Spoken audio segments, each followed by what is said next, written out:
Hey guys, today I'm going to tell you how to customize navigation bar in Vivo X200 FE or Pro. If you're using Vivo X200 FE or Pro and now you want to customize your navigation bar, so let's see how can you do this. You just have to open your settings.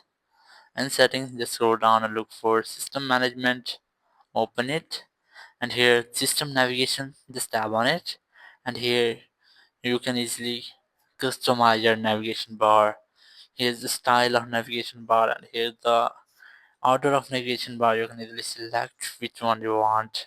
As I'm going to choose this style, I have already selected the first one and I'm going to select the second. Select it, and here's the order. You can easily change your order which you want. So that's how you can easily customize your navigation bar on Vivo X200 FE or Pro.